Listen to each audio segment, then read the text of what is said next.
Good morning, dear friends. I am Dr. Vinod Pankaj Mishra, and you are welcome in my YouTube channel Pankaj Institute of English.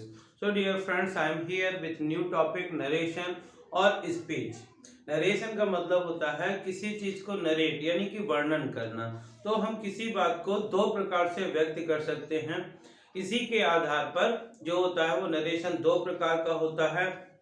एक होता है direct narration, direct narration या speech, direct narration, और दूसरा होता है indirect narration, indirect narration और speech. तो क्या होता है डायरेक्ट नरेशन?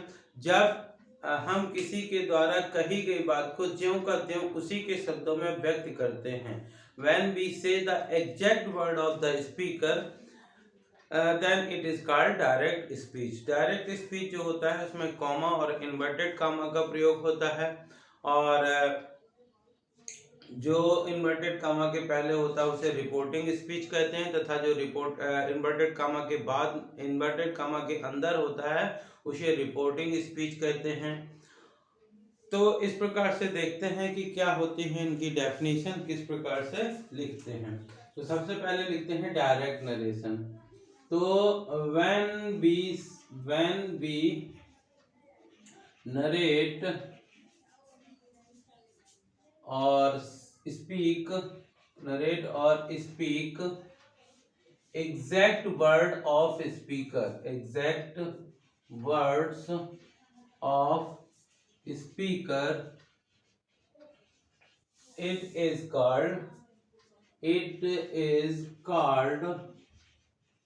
Direct narration.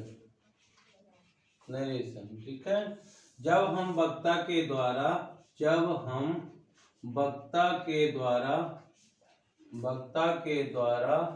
कही गई बात को ज्यों का त्यों उसी के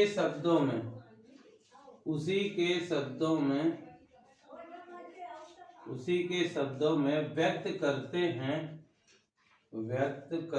हैं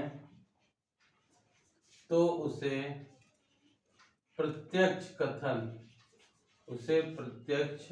कथन कहते हैं। जैसे लिखा हुआ है he said to me I am busy। He said to me I am busy। This is the example of direct narration। ये जो है वो डायरेक्ट नरेशन का एग्जाम्पल होता है, यानी कि इसमें कॉमा तथा इन्वर्टेड कॉमा दोनों का प्रयोग किया जाता है। यही पहचान होती है डायरेक्ट नरेशन की कि इसमें कॉमा तथा इन्वर्टेड कॉमा का प्रयोग किया जाता है। दूसरा होता है इनडायरेक्ट नरेशन, इनडायरेक्ट स्पीच और नरेशन। when we speak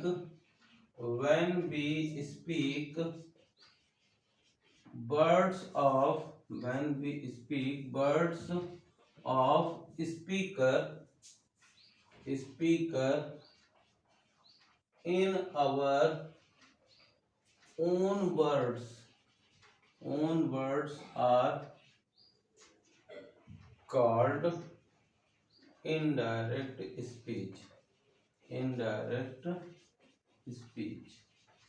तो when we speak words of speaker in our own words are called indirect speech।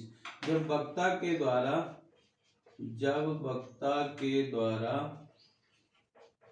कही गई बात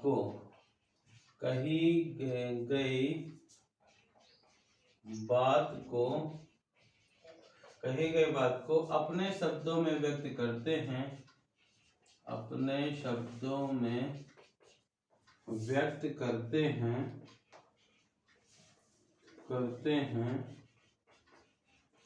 तो उसे इनडायरेक्ट स्पीच या अप्रत्यक्ष कथन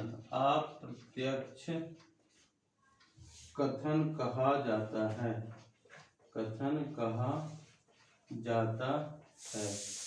एग्जाम्पल में देखेंगे, he told me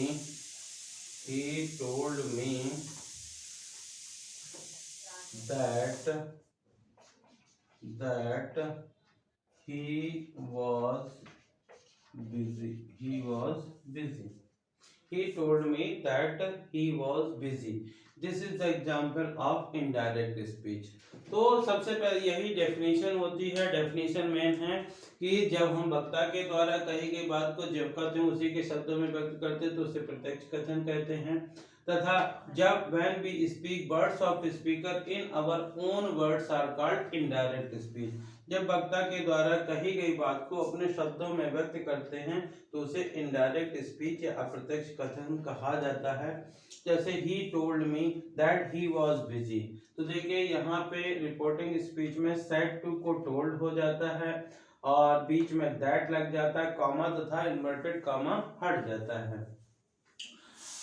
अब यदि हम बात करते हैं पार्ट्स ऑफ डायरेक्ट स्पीच, तो डायरेक्ट स्पीच जो होती है इसके टू पार्ट्स होते हैं। पार्ट्स ऑफ डायरेक्ट स्पीच के दो पार्ट होते हैं, एक होता है रिपोर्टिंग स्पीच, एक होता है रिपोर्टिंग स्पीच और एक होता है रिपोर्टेड स्पीच। तो in simple word we can say those words which are before the inverted comma are called reporting speech। Direct narration का वह भाग जो इन्वर्टेड कामा के पहले होता है उसे रिपोर्टिंग स्पीच कहते हैं। जैसे ये जो है वो रिपोर्टिंग स्पीच है। जो ये चीज है इसको हम बोलते हैं रिपोर्टिंग स्पीच, और जो इन्वर्टेड कामा के अंदर होती है इसको बोलते हैं रिपोर्टेड स्पीच। तो रिपोर्टेड स्पीच सिंपल सा है। Direct narration, indirect narration, definition, their example and parts of direct narration. Direct narration के जो दो भाग होते हैं, एक होता है रिपोर्टिंग स्पीच और एक होता है रिपोर्टेड स्पीच। तो डियर फ्रेंड्स, आज के लेक्चर में इतना ही। सिर्फ आज आपको देखना है कि क्या होते हैं डायरेक्ट स्पीच, इसकी डेफिनेशन, क्या होते हैं इनडायरेक्ट स्पीच, किस प्रकार से, और डायरेक्ट नरेशन के दो पार्ट, एक रिपोर्टिंग स्पीच और रिपोर्टेड स्पीच।